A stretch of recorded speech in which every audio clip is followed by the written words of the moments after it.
ইচ্ছা অনুযায়ী আদেশ না দিলে সুন্দরবন আর বান্দরবন পাঠিয়ে দিবেন। আমি তো শুরুতেই বলেছি, আমরা মনে করি এটা স্বাধীনতার পথে চপেটাঘাত। এটি জাতির প্রতি বিশ্বাস ভঙ্গের শামিল। ইংরেজিতে বলে breach of trust of a nation. আমরা যারা বিশ্বাস করেছিলাম, সকলেই যারা বিশ্বাস করেছিলেন, জুলাই জাতীয় সনদে যারা স্বাক্ষর করেছিলেন এটা করবেন বলে, তারা এখন এখান থেকে সরে আসছেন। This is definitely will create a mistrust upon the activities of the government.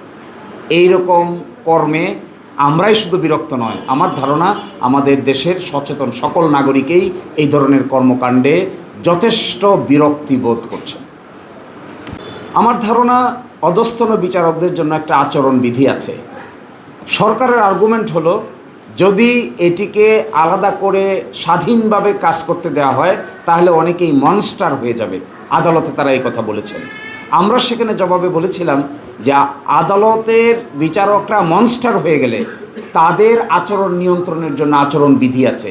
আপনি আচরণবিধি অনুযায়ী শৃঙ্খলা ভঙ্গের দায়ে অভিযোগ আনবেন, বিচার হবে যদি কেউ মনস্টার হয়ে যেতে চায়। কিন্তু ইচ্ছা অনুযায়ী আদেশ না দিলে সুন্দরবন আর বান্দরবন পাঠিয়ে দিবেন, এটি তো কোনো স্বাধীন বিচারকের বিচার বিভাগের ক্যারেক্টার হতে পারে না। এবং কি চাইবেন তারা? আবার হয়তো কথা না শুনলে সন্ধ্যাবেলা আদালত বসাইতে চাইবেন।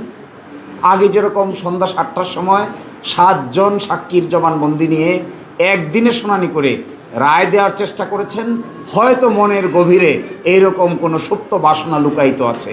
আর না হয় বিচারকদেরকে কন্ট্রোল করার মানসিকতা তো স্বাভাবিক কোনো মানসিকতা হতে পারে না।